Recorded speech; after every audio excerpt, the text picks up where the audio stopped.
Sahabat Laskar Tujuh Langit, saya nekat mau masuk kampung pedalaman yang dimana kampung pedalaman ini adalah tempat Bang Simon Petrus atau Bang Ahmad Nur Julianto. Di kampung ini Islam adalah minoritas. Saya penasaran ingin ketemu dengan orang tua kandungnya Bang Simon Petrus. Karena pada waktu dulu ketika Bang Simon masuk Islam, Bang Simon ini dianiaya oleh ayah kandungnya. Dan saya ingin bertemu, bersilaturahmi dan bertanya kepada ayah Bang Simon, kenapa dulu memukulnya? Dan kenapa sekarang malah mendukung Bang Simon masuk Islam, malah mendukung Bang Simon untuk belajar agama Islam? Teman-teman penasaran? Oke, sebelum saya membuat konten ini, alangkah baiknya tonton dulu video sekarang.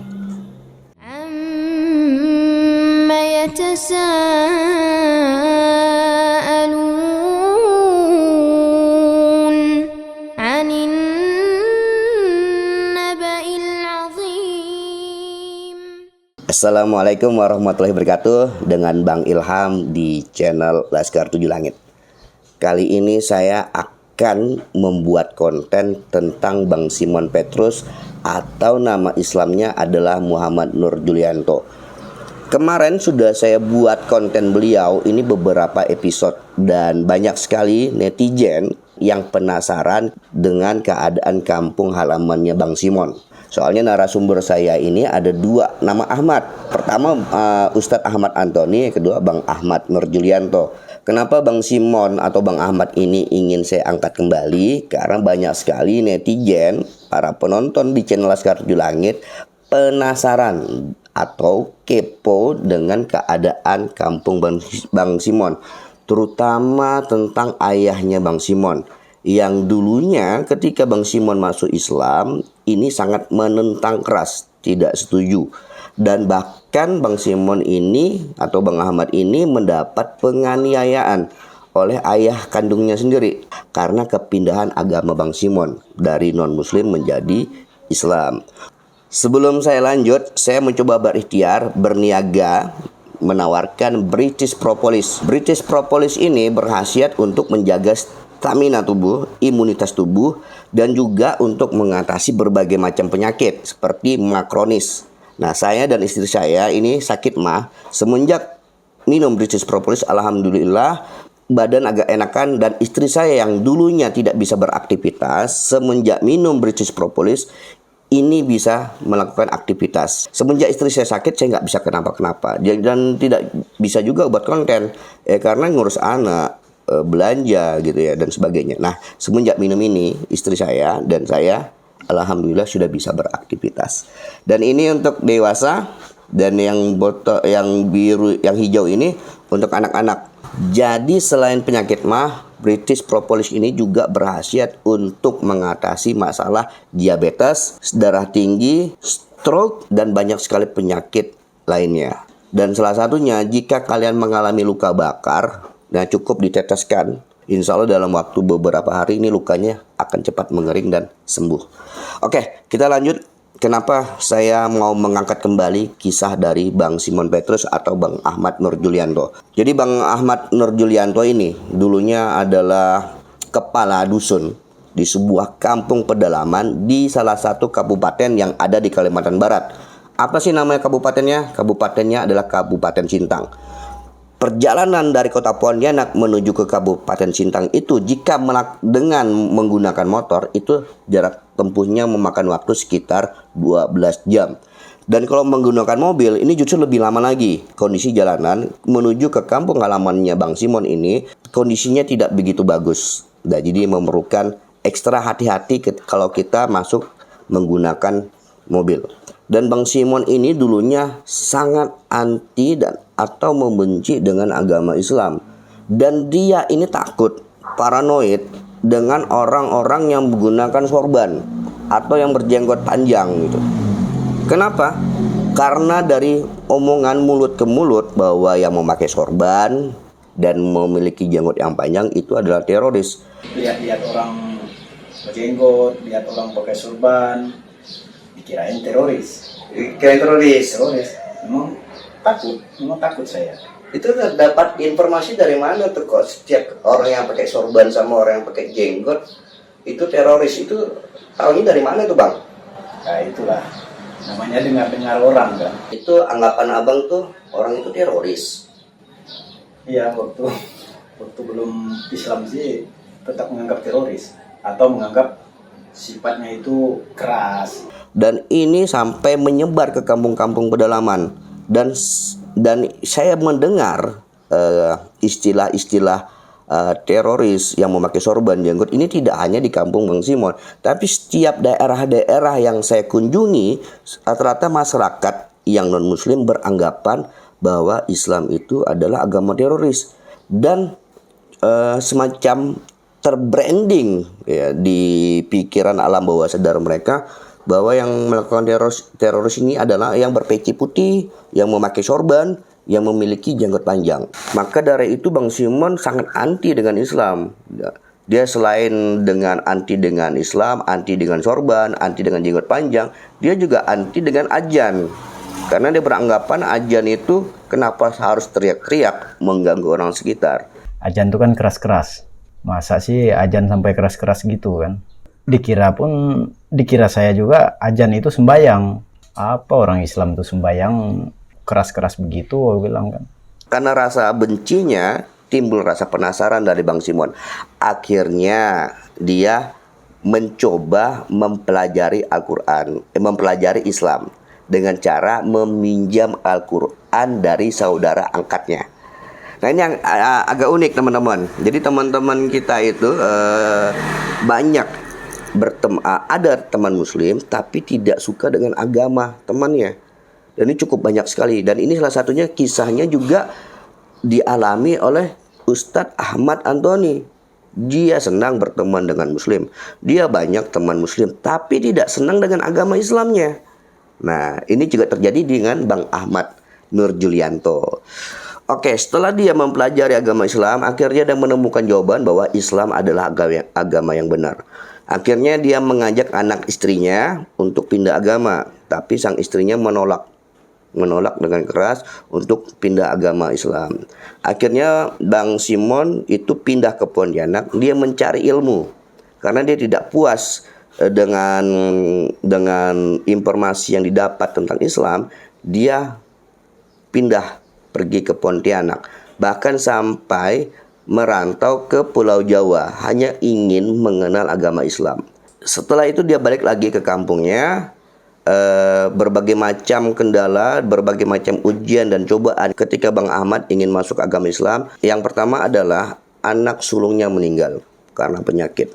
Karena dia stres, karena kehilangan anak pertamanya, dia kembali lagi mabuk-mabukan. Karena dulu hobinya Bang Ahmad Nur Julianto atau Simon Petrus ini hobinya meminum minuman keras gitu. Dan untuk melampiaskan kehilangan anaknya, pelariannya adalah ke minuman keras. Dan akhirnya beberapa tahun kemudian dia memantapkan hatinya masuk agama Islam. Nah ketika masuk agama Islam dia balik kampung dan dia kena adat. Nah karena kenapa? Karena dituduh masuk Islam karena menikahi seorang muslimah. Padahal Bang Nur Ahmad masuk Islam bukan karena ingin menikah orang Islam, tapi isu yang tersebar di kampungnya adalah seperti itu. Hingga akhirnya Bang Simon dituntut 3 desa, dituntut dengan adat. Nah karena Bang Simon ini dari suku Dayak, hukuman adat itu masih sering dilakukan karena untuk menjaga kehidupan masyarakat kampung yang ada di Kalimantan Barat, terutama di kampung-kampung Dayak. Dan jadi adat ini masih dipegang teguh oleh teman-teman kita yang dari masyarakat Dayak. Dan akhirnya Bang Simon ini dituntut adat hampir kurang lebih 40 juta. Dia harus menyediakan babi beberapa ekor dan perlengkapan adat lainnya. Nah itu total nilainya sekitar 40 juta. Nah akhirnya Bang Simon menolak keras untuk membayar adat karena dia merasa dia tidak menikahi seorang wanita muslim. Dia pindah agama karena memang benar-benar dia menemukan kebenaran dalam Islam. Dan akhirnya Bang Simon dan istrinya bercerai. Langsung balik kampung, dituntut orang adat saya. Kenapa? Nah, Mereka bilang saya ada punya istri, maka saya mau masuk Islam, udah punya istri kata. Padahal belum. Kata, padahal belum ada istri. Selain dari kamu, ndak ada istri saya. Aku bilang istri saya. 3 desa orang nuntut saya ke situ. Waktu itu saya masih menjabat kepala dusun. Kepala dusun itu kan berat adatnya kalau kena adat tuh. Babi kurang lebih 90 kilo kan. 3 Babi ekor. 3 ekor. Hampir 40 juta saya diadat. Nah, Bang Simon setelah bercerai itu dia pindah ke Pontianak. Dan ketika dia pindah ke Pontianak, anak nomor 2 laki-lakinya rupanya ingin mengikuti jejak langkah Bang Ahmad atau Bang Simon, ingin masuk Islam. Akhirnya anak kedua Bang Simon ini sampailah ke kota Pontianak. Dan ironisnya, cobaan kedua dari Bang Ahmad atau Bang Simon, anaknya meninggal tabrakan, kecelakaan karena ditabrak mobil dari arah belakang ketika ingin syahadat. Dan Bang Simon dan anaknya itu berada di bawah mobil. Anaknya tergilas oleh ban mobil, sehingga dalam keadaan serakatul maut berada di pangkuan Bang Ahmad. Bang Ahmad mencoba menuntun anaknya syahadat. Dan alhamdulillah anaknya berhasil mengucapkan 2 kalimat syahadat. Dan setelah selesai mengucapkan asyhadu alla ilaha illallah wa asyhadu anna muhammadar rasulullah, anak Bang Simon wafat. Persis setelah mengucapkan syahadat. Ditabrak dari belakang. Mobil dari belakang. Padahal sama-sama di bawah mobil. Kami berdua tuh sama-sama di bawah mobil. Maka saya gedor dari bawah mobil gini. Pak, tolong Pak. Anak saya kena gilas, aku bilang. Sempat dia duduk juga. Setelah saya tanya, aduh Pak sakit, kata dia. Udah kamu ucap ini aja, aku bilang. Asyhadu alla ilaha illallah wa asyhadu anna muhammadar rasulullah, aku bilang. Selesai dia mengucapkan langsung pergi. Nah, itu adalah cobaan kedua Bang Simon. Setelah anaknya meninggal, Bang Simon mengantar jenazah anaknya ke kampung halamannya. Nah, ketika sampai di kampung halamannya, itu warga sudah menunggu kedatangan Bang Simon. Karena berpendapat, gara-gara anaknya ingin masuk Islam, anaknya meninggal. Nah, itu adalah pikiran warga sekitar ya, informasi-informasi yang beredar. Jadi pada saat itu Bang Simon mengalami penganiayaan. Dipukul oleh adiknya sendiri. Untuk lebih jelasnya kalian bisa nonton di video-video yang sudah saya upload. Setelah terjadi pemukulan, terjadi lagi pemukulan kedua oleh ayahnya. Dan di situ Bang Simon hampir saja kehilangan nyawa karena dipukul lebih dari 3 orang. Tangan kakinya dipegang dan Bang Simon itu mendapat pukulan bertubi-tubi. Dan hampir saja ayahnya gelap mata dan ingin membunuh ataupun memotong kepala dari Bang Simon. Karena ayahnya sudah megang mandau atau megang senjata tajam. Dan alhamdulillah itu tidak terjadi. Beberapa bulan kemudian, ayah kandung Bang Simon menyesal telah melakukan penganiayaan atau pemukulan terhadap anak kandungnya sendiri. Sehingga meminta Bang Simon atau Bang Ahmad untuk balik, untuk pulang kampung. Dan akhirnya mereka bertemu, mereka berpelukan, mereka bertangis-tangisan. Dan alhamdulillah sekarang ayahnya Bang Simon atau Bang Ahmad mendukung Bang Simon untuk masuk Islam. Dan memerintahkan Bang Simon, menyuruh Bang Simon untuk belajar agama Islam dengan betul, dengan giat. Agar dia bisa balik kampung dan berdakwah dengan muslim yang ada di kampungnya. Dan untuk sebagai catatan, Muslim di kampung Bang Simon ini adalah minoritas dan kebanyakan adalah pendatang, para transmigran yang berasal dari Pulau Jawa dan beberapa mu'alaf ya dari suku Dayak yang masuk Islam. Tapi para mu'alaf ini tidak terbimbing, tidak terbina sehingga mereka hanya mengucapkan syahadat, tetapi mereka tidak mengenal siapa Tuhannya, siapa nabinya, siapa rasulnya, apa isi dari kitab-kitab Al-Quran. Apa perintah-perintah Allah dalam Al-Quran. Itu masyarakat tidak tahu, terutama yang mu'alaf. Karena kenapa? Karena tidak ada atau jarang ustadz yang datang untuk membimbing atau membina ataupun berdakwah di kampung pedalaman seperti kampungnya Bang Simon. Dan ini terjadi tidak hanya di kampungnya Bang Simon, tapi di seluruh kampung yang ada di Kalimantan Barat. Dan Kalimantan Barat ini cukup unik karena sebagian besar suku Dayak mayoritas yang ada di Kalimantan Barat ini beragama non-muslim. Oke,